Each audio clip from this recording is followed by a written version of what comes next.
आपको paranormal mysteries में welcome है। Another episode of horror stories, जहां मैं आप लोगों की भी जो स्टोरीज को शेयर करती हूं। अगर आपके पास भी स्टोरीज है शेयर करने के लिए तो आप व्हाट्सएप या फिर ईमेल के जरिए अपनी स्टोरीज को शेयर कर सकते हैं। आज की स्टोरीज को शेयर किया है इदरीस, अब्दुल हादी, हमाद, जफर, सालिका और कीन्जे ने। सो आज की एपिसोड काफी खौफनाक और इंटरेस्टिंग होने वाले। सो अपने अपने दिल थाम के बैठ जाइए, कमरे के लाइट्स ऑफ कीजिए और बढ़ते हैं आज के खौफनाक कहानियों की तरफ।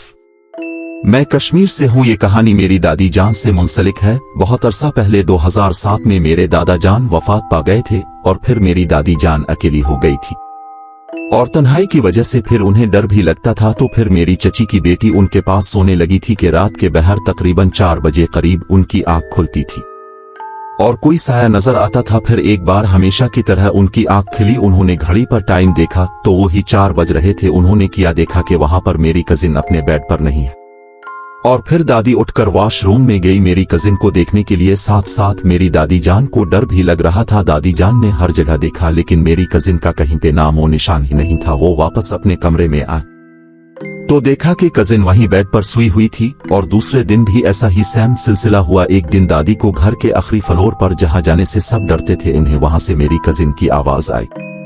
वही कजिन जो उनके पास सोया करती थी। तो दादी ने दुआएं पढ़नी शुरू की और वो इस कमरे में जाने लगे कि मेरी कजिन की आवाज भी जोर जोर से बढ़ने लगी थी। जब वहां इंटर हुई तो मेरी कजिन की आवाज आना बंद हुई।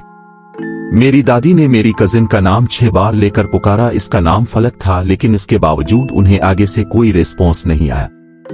इनकी अचानक तबीयत बिगड़ी और वहीं इंतकाल हो गया। दादी समझ गई थी कि ये मामला कुछ और ही है। कजिन के साथ क्या मसला था आज तक कोई नहीं जान पाया, ना ही इसने किसी को बताया कि इस रात क्या हुआ। इसने बस इतना ही बताया कि वो जब सीढ़ियां उतरी तो दादी वहीं बेहोश पड़ी थी।